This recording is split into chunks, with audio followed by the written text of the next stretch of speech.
All right. Well, welcome everybody. Thank you for being here on this lovely evening. I'm Wendy, and this is Signa. And I'm going to really be doing the majority of the first part, and then Signa's going to come in at the end. Is there anything you wanted to add at the beginning?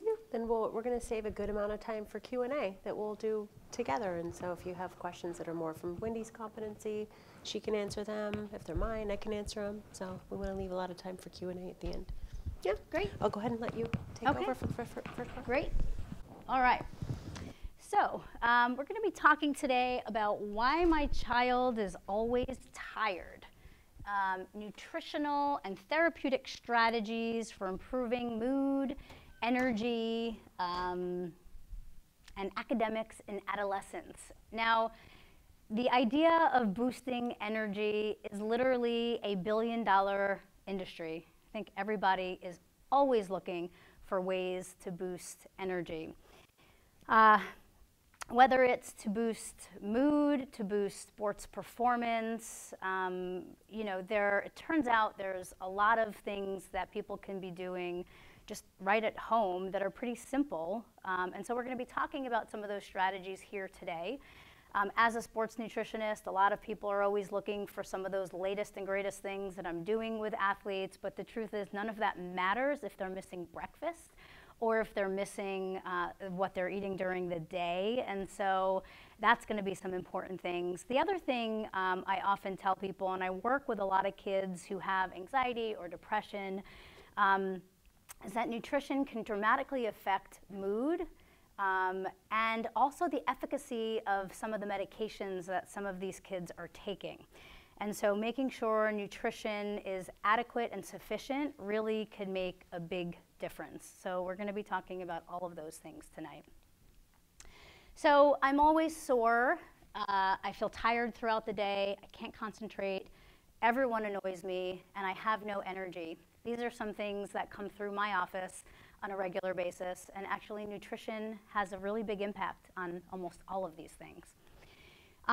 When we talk about what are the top nutritional causes for fatigue or just causes in general, obviously the biggest thing that comes to mind is sleep. So we're going to talk a lot about that today.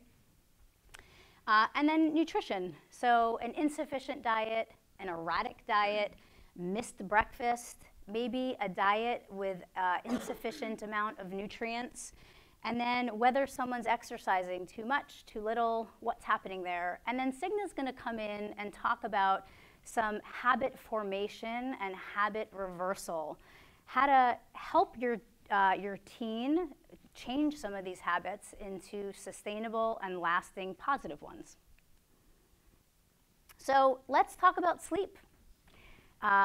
Are you sleep deprived? Now, what's interesting is that we know that teens are among the most sleep deprived age group in the country. High schoolers, college kids, and actually the elderly population are among the most sleep deprived age groups in the country. So we're going to do a little interactive quiz. Many of you have gotten this quiz as you walked in the door, but I'm going to just ask you guys, if you haven't had a chance to fill it out, raise your hand. Does a heavy room, warm room, boring meeting, or a lecture like this ever make you drowsy? Just raise your hand if the answer is yes. Okay, keep track of this. Do you fall asleep instantly at night? Raise your hand if the answer is yes. Okay. Do you need an alarm clock to wake up? Okay. Do you repeatedly hit the snooze button? Okay. And do you need extra hours of sleep on the weekends? Yes. So the quiz goes like this. Answer yes to any two of the following and consider yourself sleep deprived. Now, when I do this with kids in schools, we know the results are the same as what they were here tonight. Not good. Sleep deprived, right? So we know that the more sleep deprived you are, the more likely you are to be sick. Study out of UCSF from 2015 shows that if you're getting less than 6 hours of sleep, you are 4 times more likely to get a cold. Now, I can't help but bring in some sports nutrition research. Whether your kid is an athlete or not, I work so much with sports nutrition, and athletes, and we know that a lot of kids are doing some kind of recreational activity, and some of this research really speaks to them. What we find is that research right out of Stanford from 2011 showed that when they asked the men's basketball team to increase their sleep to 10 hours a night for 5 to 7 weeks, the players were faster, their shooting percentage was better, and they had improved reaction time. So they became better athletes, right? We also know that just one all-nighter made their reaction time 3 times slower.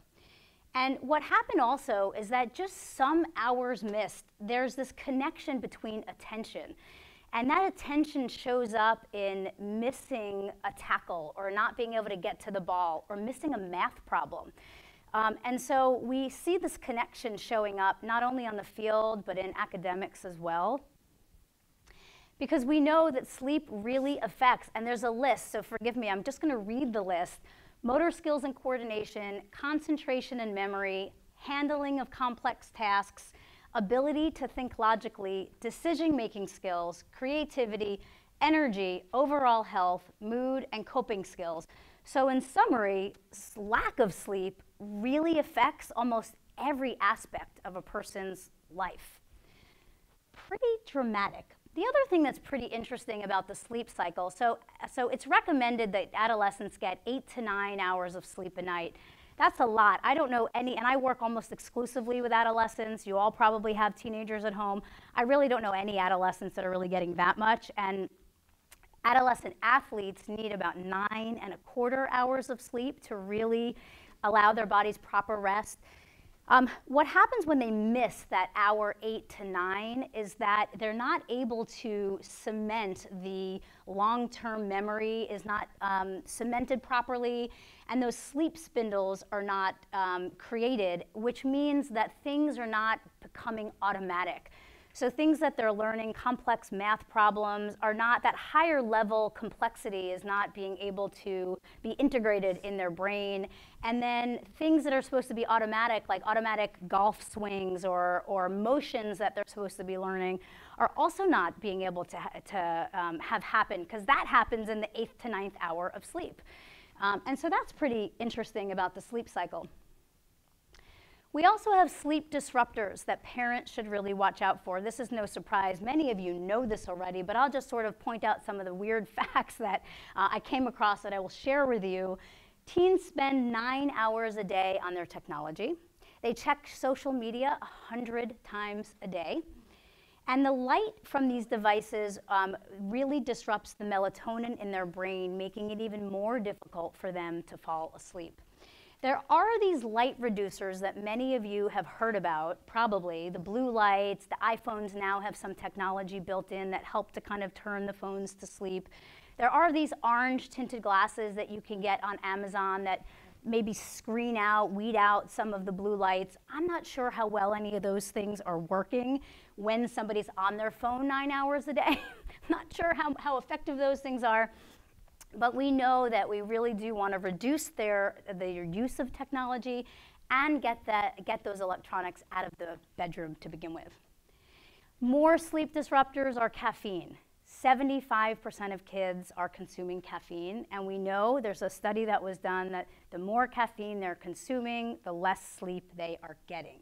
And even decaffeinated things, teas and coffees and sodas and whatnot, have caffeine. So we do want to just watch out for that. Caffeine does give the jitters and can increase nervousness. So if you have a kid with anxiety or ADHD, we do just want to watch out for the increased edginess or anxiety or irritability that perhaps could be influenced by too much caffeine. And again, just to watch out that caffeine is a diuretic. It can cause fluid loss. It can lead to some cramping. You just want to watch out for some dehydration that can happen. The rule of thumb typically is to avoid caffeine after 2 o'clock. Now, some kids are more sensitive and may require that getting pushed earlier, 1 o'clock, 12 o'clock. It just depends on when they're going to sleep and how sensitive their body is. Yeah, I've heard that, I don't know if it's true, that the 2 p.m. it really depends on time. So I've heard like also adults and very young people that they can drink at 5 or 6 p.m. So typically, it does depend on the person's metabolism.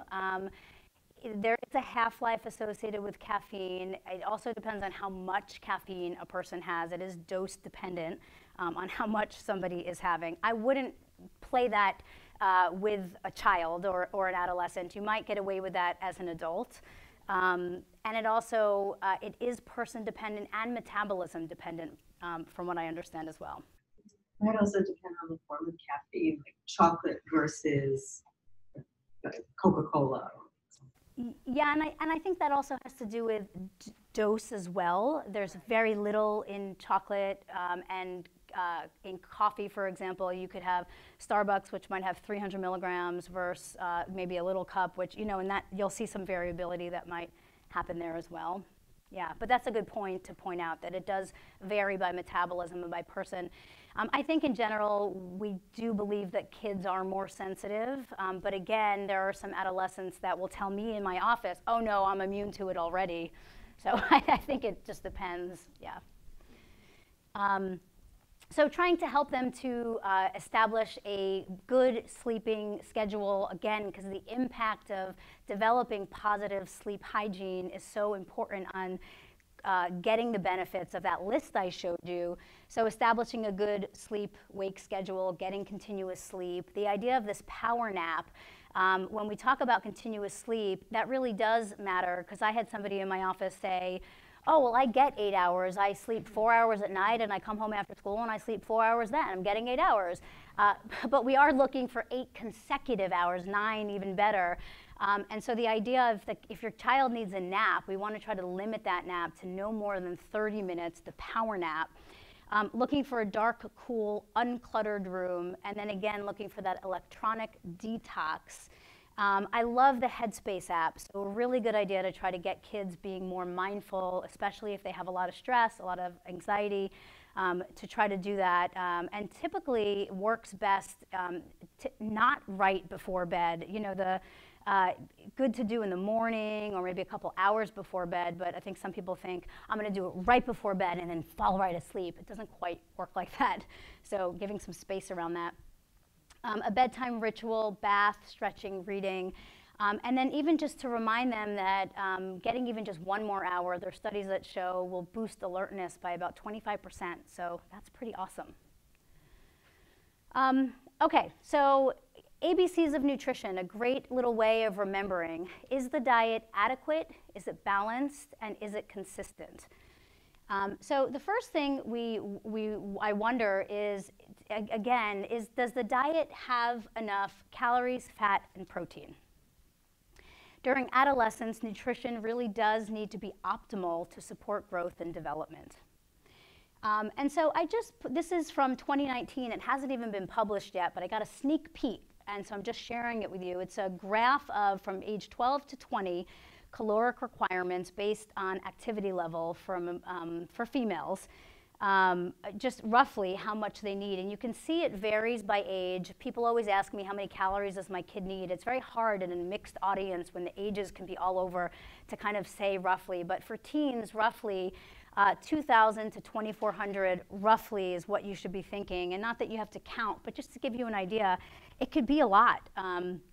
And for males, again, age 12 to age 20, you can see it could be anywhere from, for adolescents, mid-adolescents, 26 to 3,000, depending on where they are in puberty.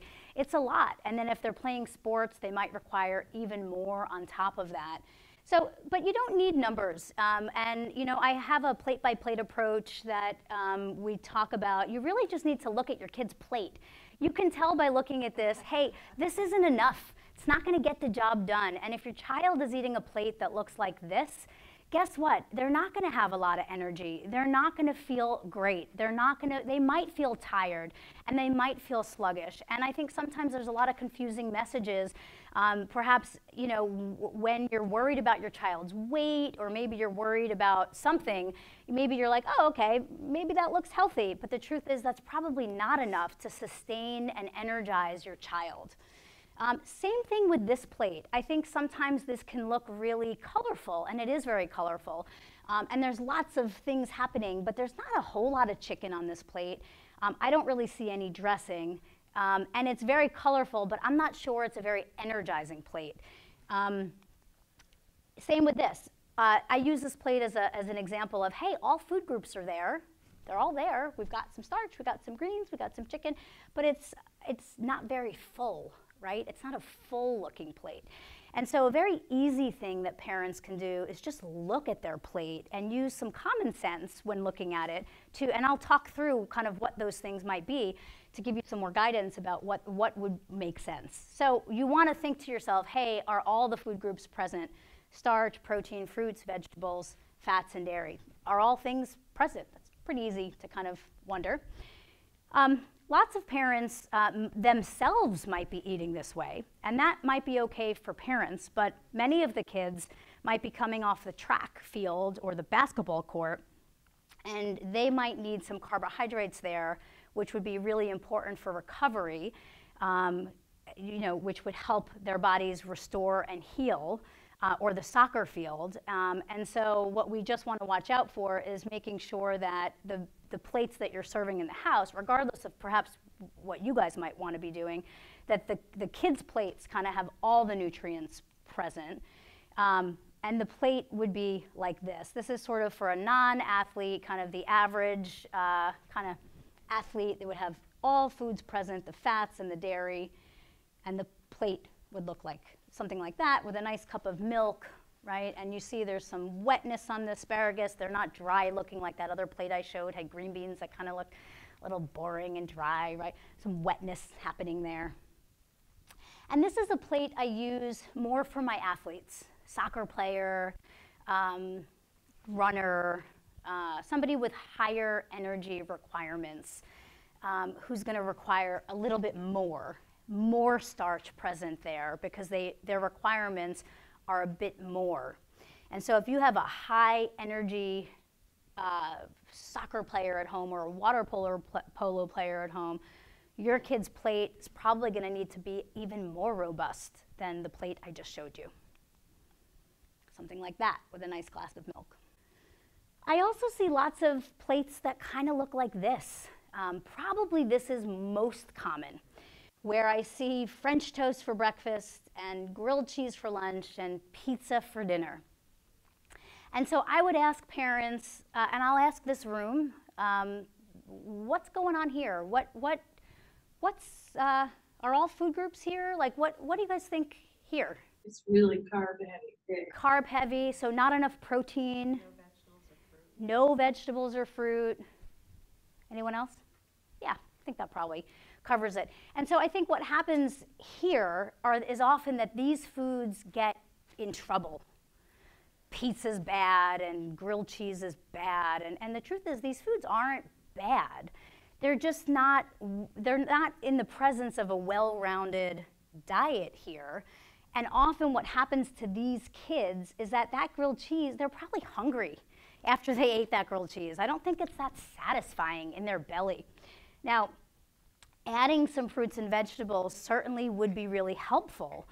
And a lot of times when I walk around cafeterias, and I go into schools often and I look at plates. I'm very visual. I do like to see what plates look like. I often see very white-looking plates or very brown-looking plates.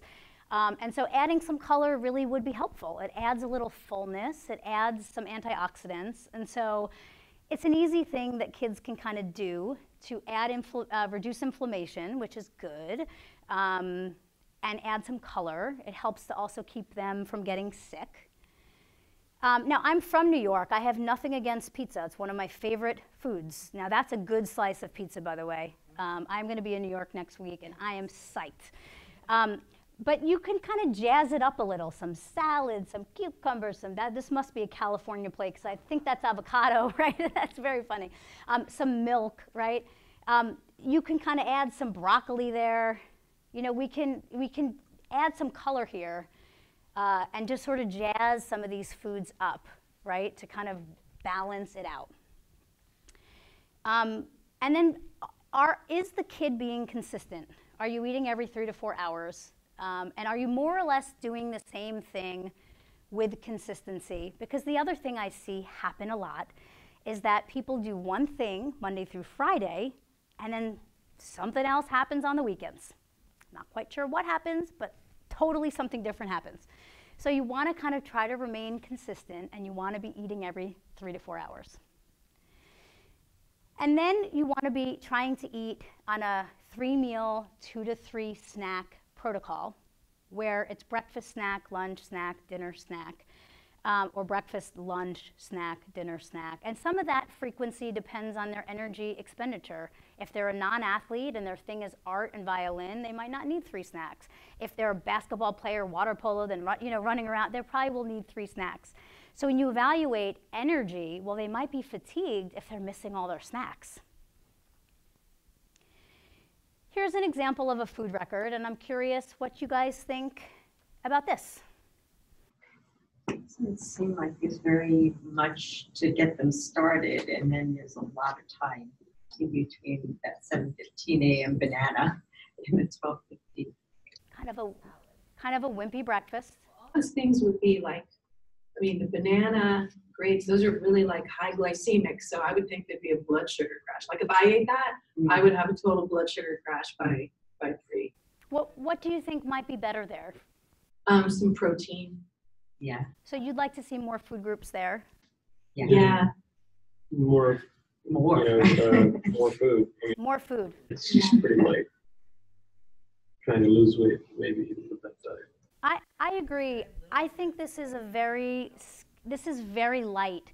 I see this sometimes when some of the people I work with, maybe they're trying to lose weight or they're trying to do something, but this is a very insufficient way to go into your day. This person basically spent all day underfueled, so the academic day completely insufficient, and then into practice on fumes, basically. Almost, there's carbohydrates from the grapes and the bananas, but not really any oomph. No foundational carbohydrates, and basically there was no protein there all day. And at first glance, this person would be like, what? I had breakfast, I had a salad, you know, I had something before my workout. So you just want to look out for things of I'm eating, but is the person really eating? Well, those things are going to be metabolized really fast, right? I mean, if you had more fat and more fiber, it would take longer, right? Yeah. And those would sustain you longer. Yeah. Just take a lot longer. Totally. And this, to me, is what I see happen with my athletes or my students or even adults who try to not eat very little during the day, and then they come home and they are starving, and then they're overeating at night. And so we want to really watch out for that. I want this person eating 2 slices of toast and peanut butter and a glass of milk with that banana.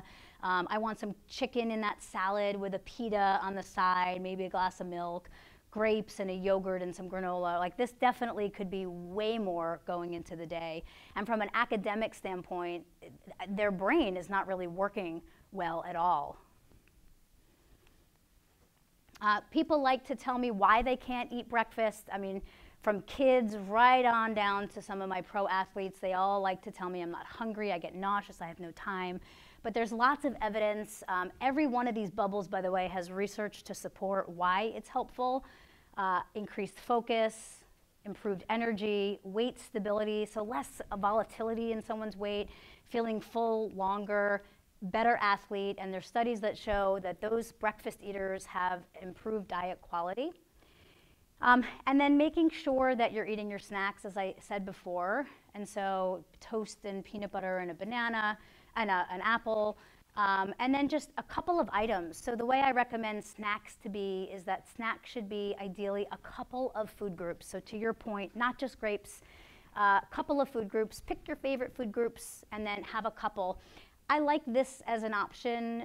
Again, sometimes for those doing sports or not doing sports, the idea of some electrolytes with some salt and some peanut butter and some carbs, some grapes. Dark chocolate is actually really a great source of iron, and I have a lot of iron deficient females and males that I work with, so I always try to stick in some dark chocolate where I can.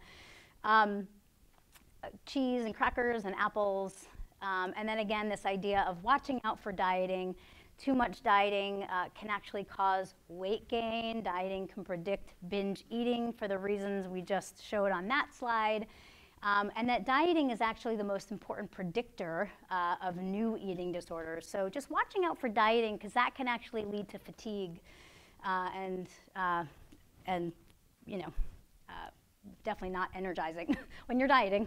And then exercise. And so I think exercise can really be a way of giving and adding energy to one's life.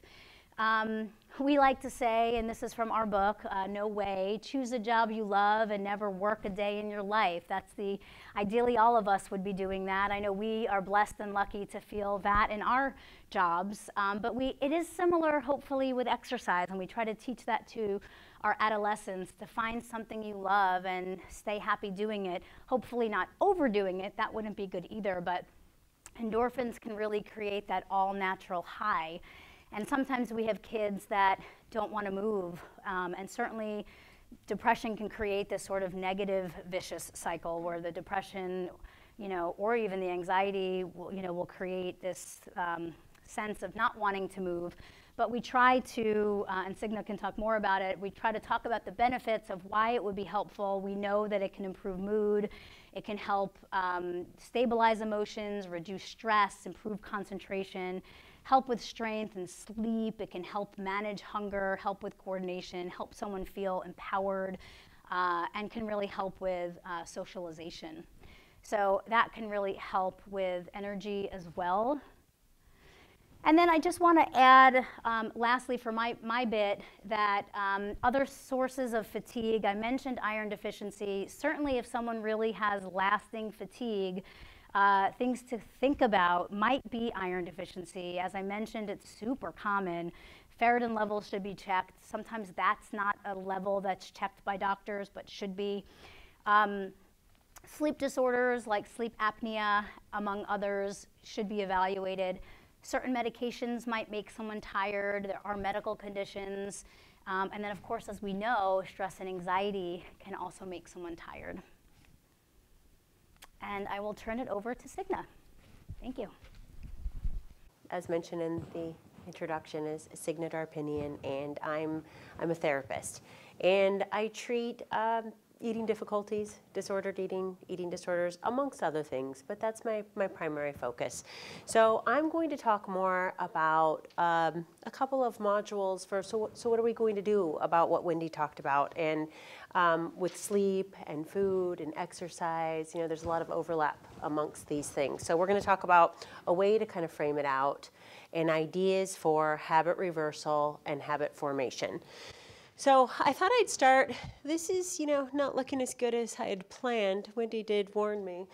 So I wrote it over here too. So there's something, and some of you may be familiar with it, there's something I use on a regular basis in session.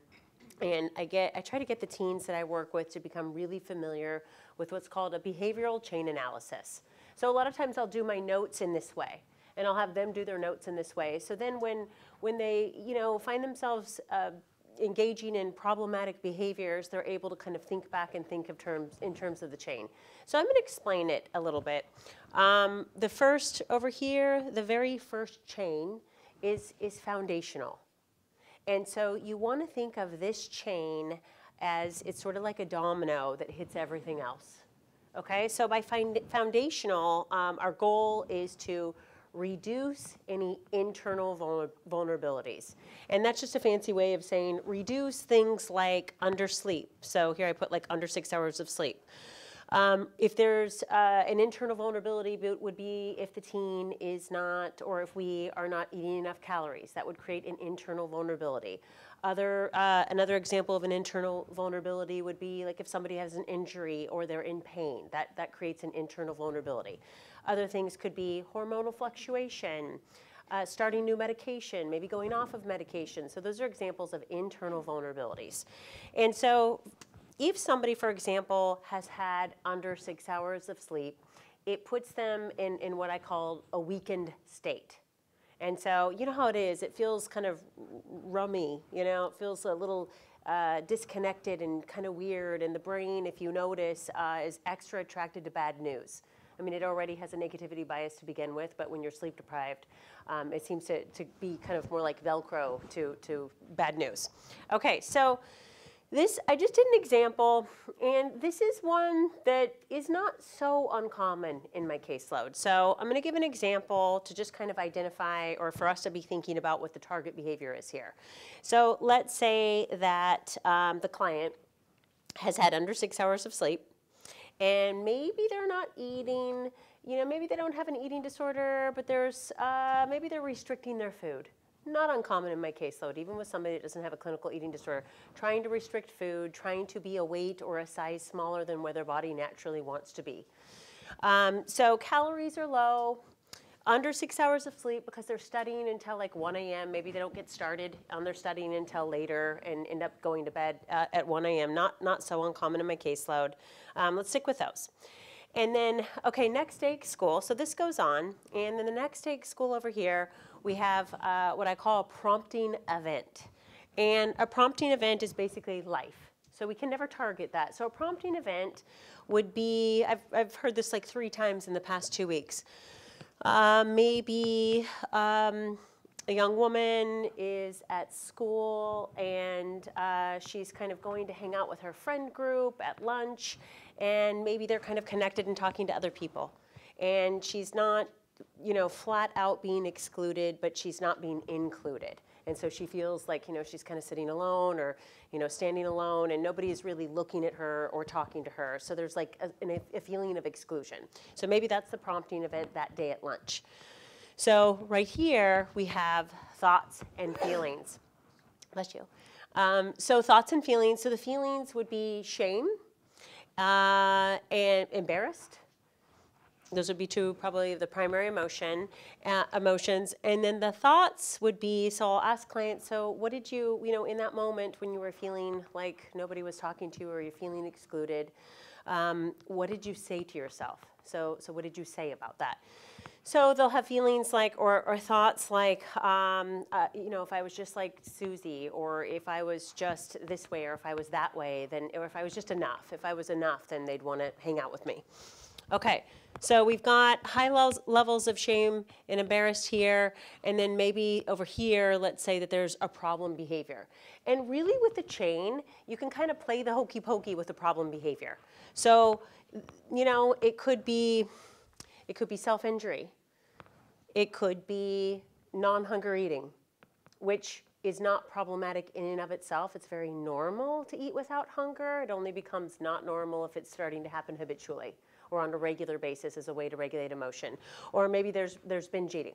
So say she gets home from school and, you know, now the busyness of the day is gone and there's more like the stillness that happens after school or in the evening, and things start to kind of bubble up in a way that they don't during the day because of all the distractions, and emotion starts to get more dysregulated. So there, you know, is difficulty maybe tolerating the uncomfortable feeling without bringing in a behavior that makes it worse. And so, of course, like whether it's self-injury or it's binge eating or any other problematic or maladaptive coping mechanism, it works, you know, it works while it's working, and it's a lot of bang for the buck. It works really quickly, but of course it has a shortened state of well-being.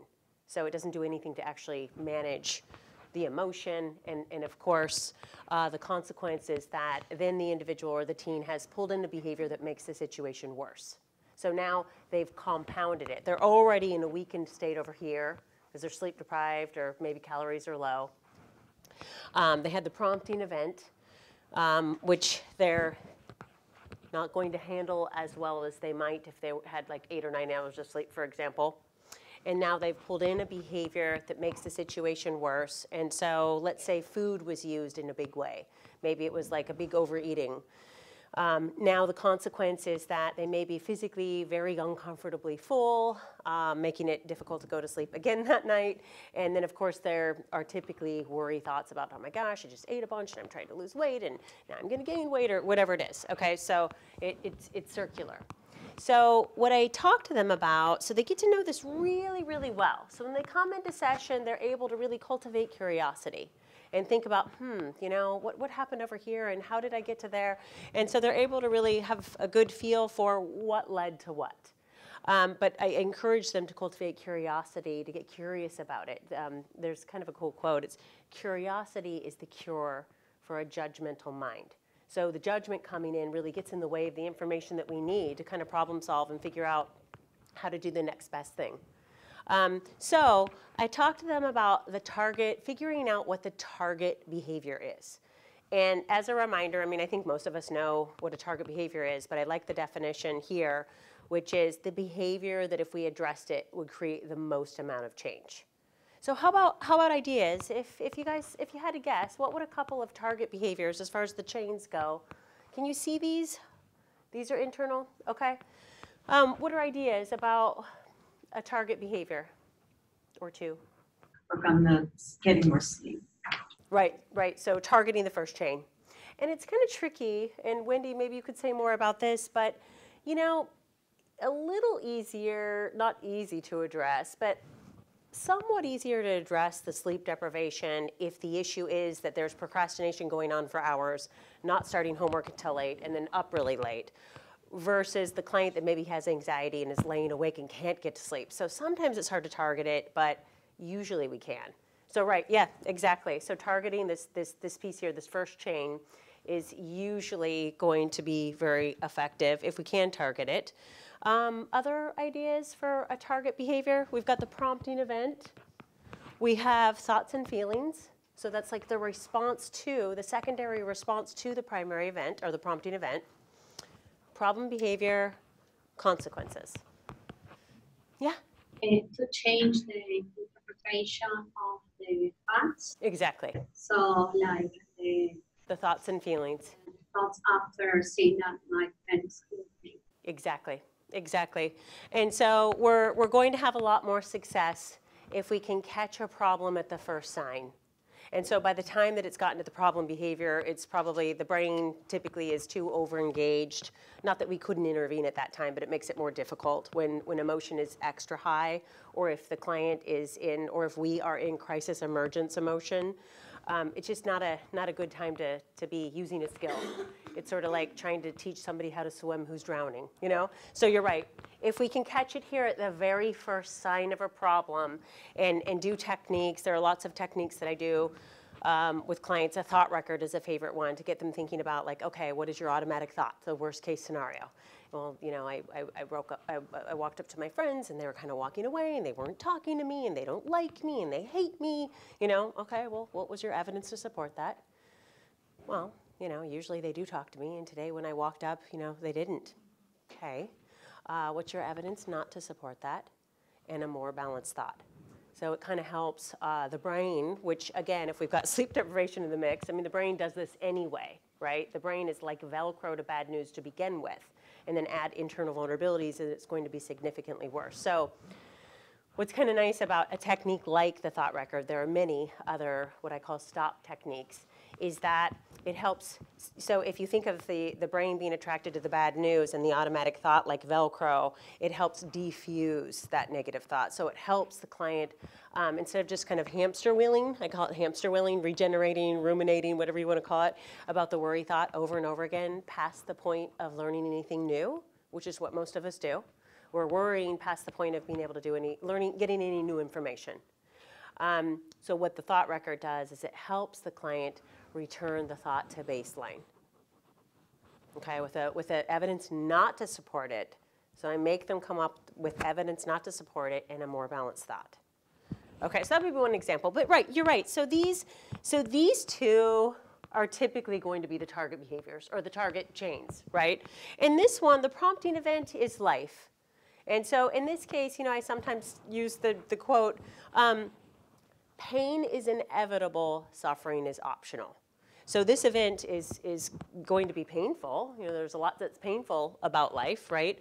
But it's the secondary response to the painful event that then increases the likelihood that we're going to suffer with the situation versus being pain with it. Okay, so a chain analysis is something I use on a regular basis. And then let's hang out. You know, a lot of these techniques, you really could use these skills for anything. So it could be used for sleep deprivation. It could be used for problematic emotional eating, self-injury. There are skills that you can use for any of those things. But I'm going to focus a little more on food right now. So let's say that over here, let's say that it's habitual, that the eating without hunger, the emotional eating is a little bit in the problematic zone, and that this is a way that emotion is being regulated on a regular basis, okay?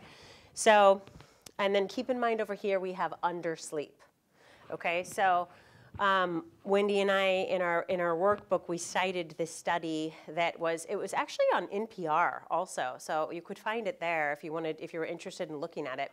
But it's kind of interesting. So what they found was under 6 hours of sleep, they had a group, they did, I think it was the same group on different days. So one day, the group was very well rested and had, let's say, like 8 to 9 hours of sleep. And they took that group in the study to a buffet. And they seemed to eat pretty intuitively. And by intuitively, I mean to appetite, whatever appealed to them, stopping it just enough, pretty easily, with good sleep as a foundation, okay? Then the same group went another day, they were sleep deprived. So I believe that they were under 6 hours of sleep, to a buffet, and they ate on average, and by the way, with our teens, we don't talk about calories, but I'm going to say the calorie amount because it's actually in the study, I believe. So on average, with sleep deprivation, they ate about 500 calories more. And we suspect that happens for a couple of different reasons. So one of them is the tendency when we're tired to feed tired, okay? That's one. And secondly, well, there's more than just these two, but these are the two primary ones that I see in my caseload.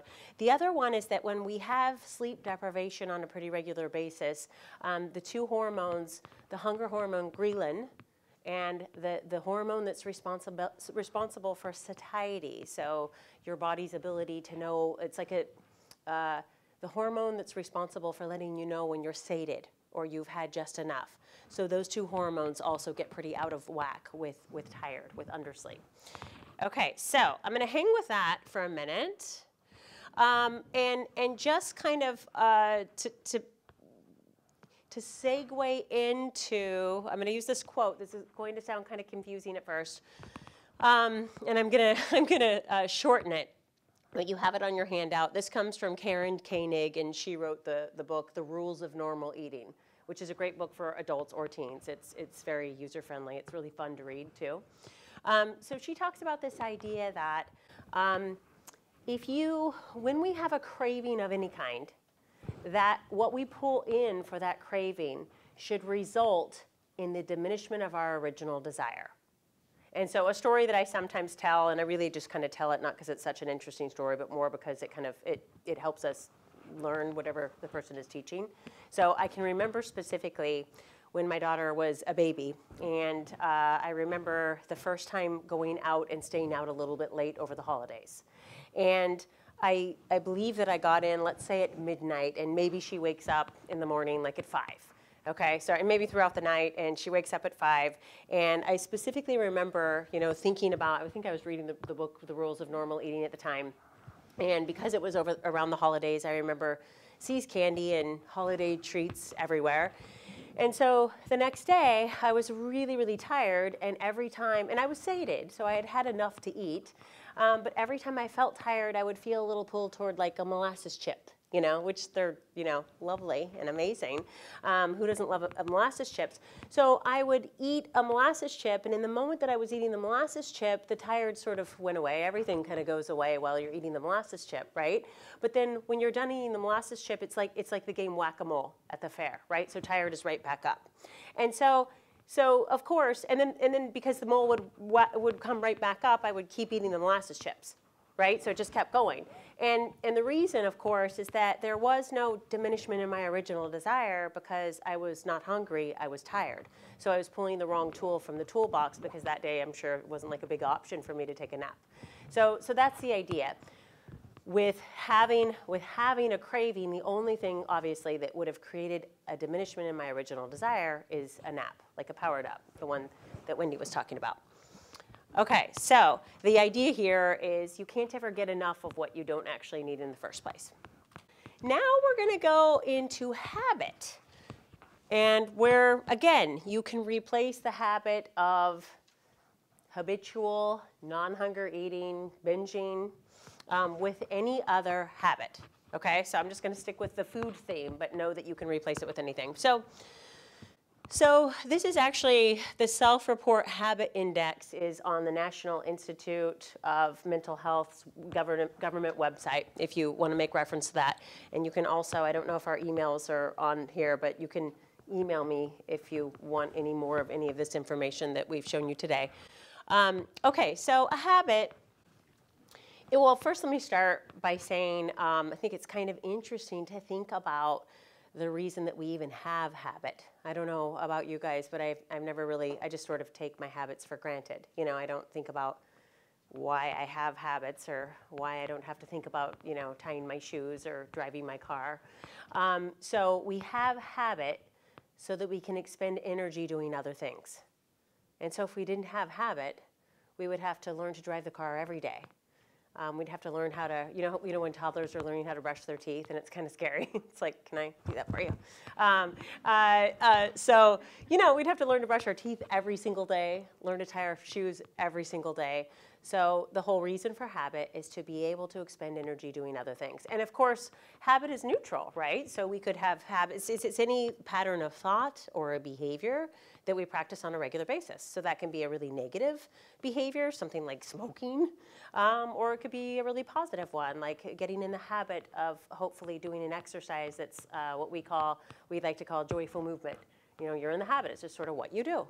And you've already put that effort in initially, whatever the habit is, to get, or the kind of the more mechanical time to get to the point where it's sort of effortless. You know, so like I go to yoga twice a week, and it's not something I really think about unless I'm tired and I have a choice, and I might choose to take a nap that day over going to yoga, which might be the better choice. But for the most part, if I'm feeling pretty foundationally strong, yoga is just something I do. You know, that's just, it's part of my routine. I don't think much about it, and I really like it. Okay, so habit, it is something that you do frequently, that you do automatically. And by automatically, I mean it can be the thing that you do. It's like you can start doing this thing before you know that you are. Okay, so in my caseload, but apply this to other things. So let's say somebody has a clinical eating disorder. One extra little bite of something that they're not allowing themselves to have could go into a binge. It can almost happen before they know that it's happening. It is that automatic. It has been practiced that often. So the idea here, and from the latest neuroscience, they're using, you know, of course we have more information in the last 5 years from the Brain Initiative Act for all fields. But as it's used, as the habit model's used with food, you want to think in terms of the neurons in the brain that fire together, wire together. So anything you're doing on a regular basis, it's like a neural pathway, sort of like a superhighway in the brain. It becomes really easy to do, whether it's positive or negative. So something you do frequently, automatically, something that you do without having to consciously remember, something that would feel weird not to do, would require effort not to do it, that is part of your daily, weekly, monthly routine. And again, something that you may start doing before you realize that you are. Well, we basically covered this. And I think this is kind of interesting. So this is a shot that's not looking so good blown up, but this is in London. And so you can imagine, this is for us in London, right? This is for Americans. And I hate to think about why they need to have that sign, right? But so that's automatic. That would be an example of a habit that we can all relate to. So what I want to talk about, and then we're going to open it up for questions. I want to give you an idea, and the habit model being used with food is, well, it's been being done in a lot of places, but one of the places that's really working on it and they have a great article in Scientific American magazine is Columbia University's Eating Disorder Division. So Dr. Tim Walsh.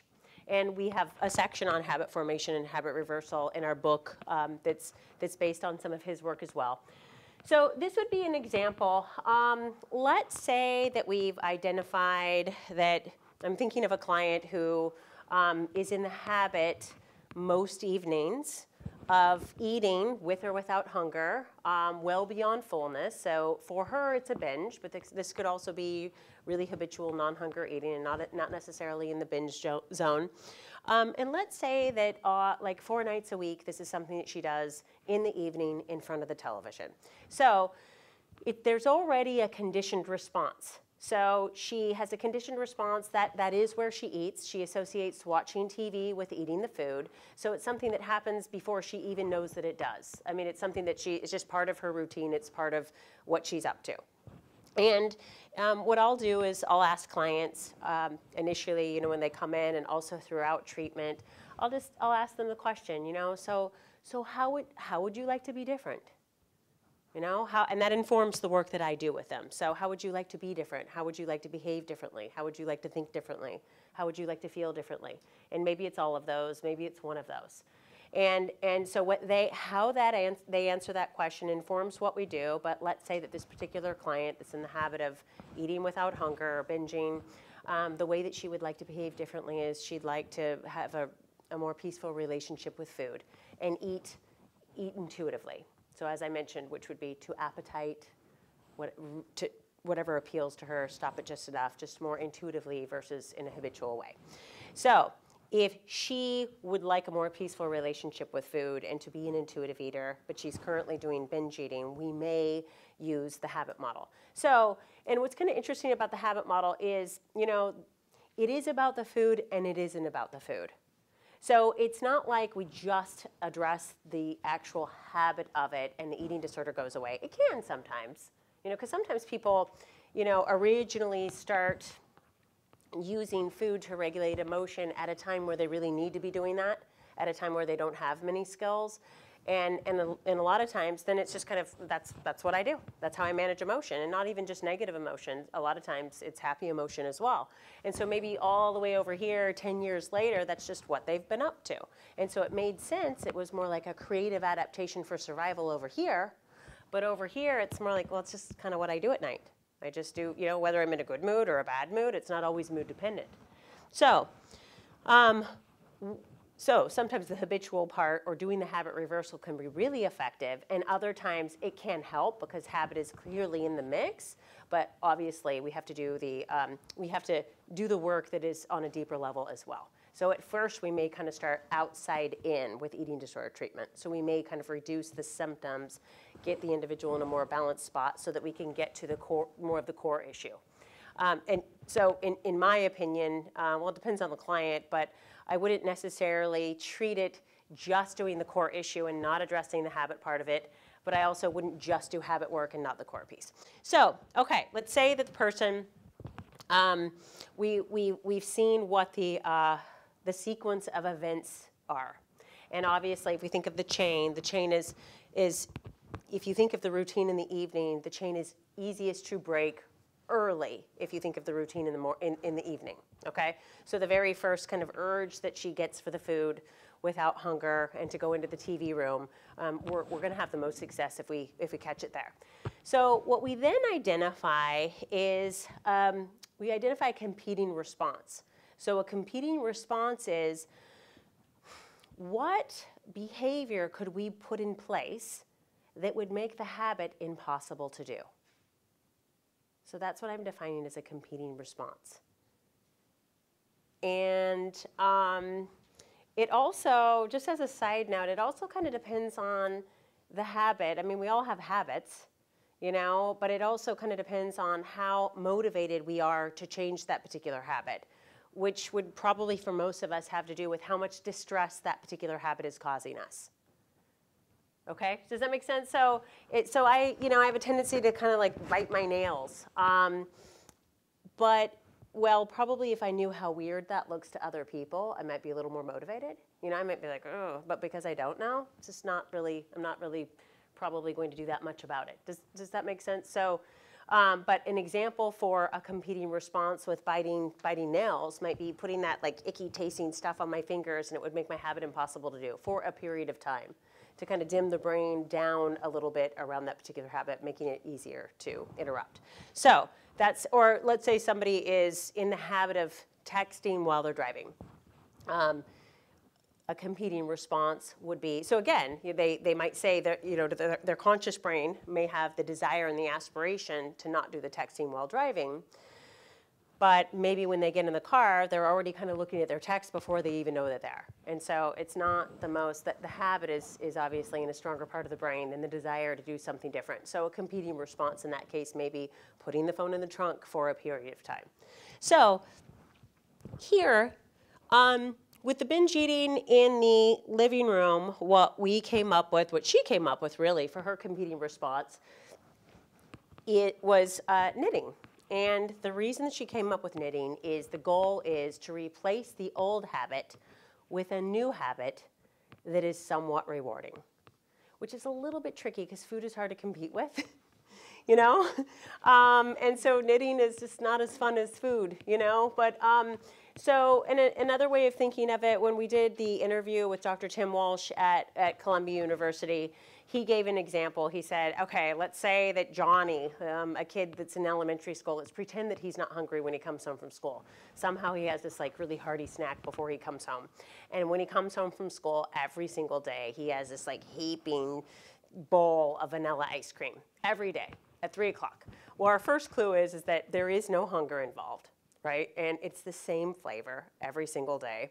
And so if we were going to do habit reversal and we were going to place the old habit, we were going to replace the old habit with a new habit that's somewhat rewarding, we're not going to tell Johnny that like, hey, instead of your big bowl of vanilla ice cream every day, we're going to do homework right when you get home. Okay, so we might try to find, we may like give him an apple and 30 minutes watching television. And then the highest goal is to not to need any habit at all. So this client came up with, so what she does is the key is to have her art, her creative projects, knitting is the one that she's up to right now, but to have it out and ready to go, not away, like it needs to be out in the TV room. And so we came up with a plan initially where to kind of start to interrupt the conditioned response she had to the TV room, she was to eat at the table. And when she goes into the TV room, it was nice to come up with a behavior that was actually like a motor skill initially. Something that's like knitting and keeping her hands busy for a period of time. And so she committed to that for a period of time and got the brain to just started to kind of weaken the groove in that conditioned response. So that would be one example of using the habit reversal model and habit formation, so reversing the old habit and getting a new habit in its place. And then eventually she's now at the place where she doesn't have to knit in front of the television. And she now can sometimes eat. It's still a little bit, what it is thought that, for what we know now, old habits, even if they are not currently being engaged in and they're in a dormant state, they still are not forgotten. So for her, it's a pretty strong trigger. So she can eat in the TV room, but we try to minimize it a bit just because of how long that groove or those neurotransmitters had been firing together. On one of the slides, you referenced an app, the Headspace app. Oh, yeah. Is that a specific, is that the name? Yes, it's the name of the app. I believe they give you some free access, and after which then you have to pay. Highly recommend it. It is great. And yeah, it's a meditation app, and they have a stress, a frustration, a resilience, a patience. They have all these different teachings on a variety of different topics, and there's some dialogue and then some quiet, and it's really great. Just one of many, actually, that are out there. Is it primarily designed for kids? No, it's everybody. Actually, adults and kids and people actually of all ages are using it, and it's really well liked by many. you recommend this like half an hour before they actually go to bed? I was just saying that they recommend that if you're trying to use it for benefits with sleep, it's not the sleep program is not, you know, they have some sleep meditations that are quick to help induce sleep, but even their sleep line is meant to be used like maybe 1 or 2 hours in advance. Like it's, you know, it's not meant to go right immediately into sleep, you know, boom, done, gone, you know, right? But getting into a little meditation kind of system is kind of good. I kind of finding myself recommending that more and more with my clients. Yes? Yeah, like the teenagers say, my daughter's saying, oh, Mom, you know, my mind works better at night. It's like 9:30, 10, 3, you know, and then, you know, they're forced to wake up at a certain time in the school. So it's just like, I wish it could be this 8 to 9 hours. I just, on a realistic level, I just don't see it. And then, you know, of course, the sleep happens in the weekend. It's like 10 a.m. It's like, are you kidding me? We know that the circadian rhythms of teenagers are actually different than ours, than as adults. They've studied that, they've looked at that. And some of the sleep experts have actually tried to work with schools to shift the start times. And some have fought with some of these athletic teams that have these 6:30 a.m. swim practices and whatnot. I mean, it's terrible for their sleep schedules and whatnot. And their minds probably are working best at night, you know, 9:30 at night. They're on a whole different time schedule. And we just say do the best that they can. I mean, the more that they can get their homework done earlier and get those extra minutes and hours, the better off that they are. But kind of shifting and going to bed at 1 and, you know, none of that is great, and the technology is getting in the way. I mean, the more that they can just do the best that they can with that, the better off. Going to, you know, the desire to eat or not eat, and my daughter has really,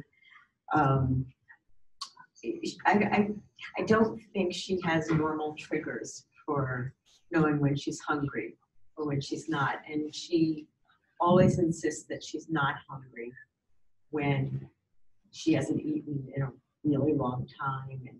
And so, you know, you have the excuses for you know, not having breakfast. I'm not hungry, I get nauseous, no time. She uses all of those, and I don't know how to deal with her. Yeah, because she will not eat more than a certain amount of breakfast, and you know, I can't force her to eat anymore. So is there motivation? I always look for some motivation. So with my athletes say that too, but they're looking for some performance edge. Some of my other athletes may not be getting a period, so they're looking to fix that. Some of my other athletes are looking for energy. They're tired. Some people are looking for some concentration or academic benefits. You've got to find what you're looking for with some of these kids. Some people are underweight. Some people have medical issues. Some people are struggling medically, or their heart rates are too low, or the doctor's complaining they've fallen off the growth curves. And so I would say to you, find what's going on to motivate them. And then with respect to some of those excuses, none of that matters to me, because all of that's trainable. That I don't want to eat breakfast. I can't tell you how many conversations I've had with pro athletes that have said that to me. And they look at me and I'm talking to a superstar wide receiver, or, you know, or a home run hitting, you know, MLB baseball player. And they tell me they've been doing that since. But here's the thing, and this is what's so interesting even about professional sports, is that microseconds, milliseconds, one extra home run, you know, that's why I'm there on that team, is to kind of see if we can make a little difference. All those differences matter. So, and in a natural and safe way with food, right? And so I can't tell you how many people have said to me, I've been doing it this way since my Little League days. And the idea is it's trainable. We can train people 4, 5, 6 consecutive days of eating breakfast, and guess what happens on day 6? They wake up hungry. I mean, So, and sometimes I also say, you know, hey, you know, you've been really tired lately, and then, like, that's not working for you. Let's try it a different way. What would happen if we did something different? Then there's the opposite also. I don't want to talk all the time, but she'll be hungry from not eating enough all day. And then she'll eat a lot at dinner. And then she'll be so, she won't even seem That's to eat motivation. very much. She won't even seem to eat very much. Yeah. And she's already going, I can't eat anymore, and I've got to like go lay on the couch. And that's motivation, because that doesn't feel good. There's some shame, there's some guilt, there's some discomfort. And she's probably getting hungry too early. Oh no, sorry, getting full too early. Right? Yeah, too early. Right. And She's not eating enough on a. I like the metaphor with teens. I like using the metaphor of, you know, thinking of the metabolism as a fire that you want to keep well stoked. You know? I love that. I have a friend who is in construction and wakes up at like 4:30 in the morning and drinks coffee all day. And then I go out to dinner with him thinking that we're going to share a pizza or something, but no, because, you know, he's like let his fire go out and throwing big logs on it, you know, not somebody I want to go camping with, you know. Yeah, yeah, but I would think it's kind of more, academically, you know, sounds like it needs to be more mechanical, like that's the part Wendy does, is more mechanical eating to get the cues academically, back. could she be doing better? Could she be feeling better? Like, there seems like there's a lot of potential. Yeah. She has medication for ADHD. Yes. Oh, Attentional differences. Yes, and those are the kinds of, I see a lot of those kinds of kids in my practice, but I think those are the kinds of kids that do need to be eating well More during the mechanically, day to right? also help maximize the efficacy of those medications. Exactly. Can I add one thing, because my son was the same way. I can take ADHD meds, and it might be worth adjusting the meds. Yeah. Because he wasn't hungry at all, and then as it started to wear off, he would get really hungry. That's been Yes. So I'm good at English. So, by when is the good time to take a shower before going to bed? I'm taking, like my son sometimes said, if I take a shower now, I wake up. So I don't want to take a shower now before going to bed. So I haven't heard that. When would he want to take a shower? I mean that when he's very tired, he wants to go to bed without taking a shower because he said if he takes a shower that time, he wakes up. Oh, wakes him up. I would catch him before he gets that tired. I would catch him maybe an hour before he's that tired. He's now he's in the club team for soccer. So and the practice is a little late for 13 years old. So then sometimes we have that happen. So. Yeah, it's just an idea. It might not be his routine. You know, that might be not part of his bedtime ritual. He might be more of a morning shower guy. Yeah, doesn't have to be part of it. Yes. My son's really skinny and tall as well, and he doesn't eat much. He's got ADHD as well. So how, what, you know, we've tried to give him rich diet just so whatever he eats, he gets the most out of it. But I mean, we haven't necessarily seen any impact on his weight or, you know, level of energy. So for kids who eat little, like any strategies on how do you get the biggest bang for your buck? Yeah, well, I love the idea of, first of all, a 3-meal, 3-snack schedule. If you can try for that, breakfast, snack, lunch, snack, dinner, snack. So really small, frequent meals if you can, I mean large, frequent meals if you can. Really trying for those 3 snacks. And then when you're doing a snack, trying to get a couple of components in there.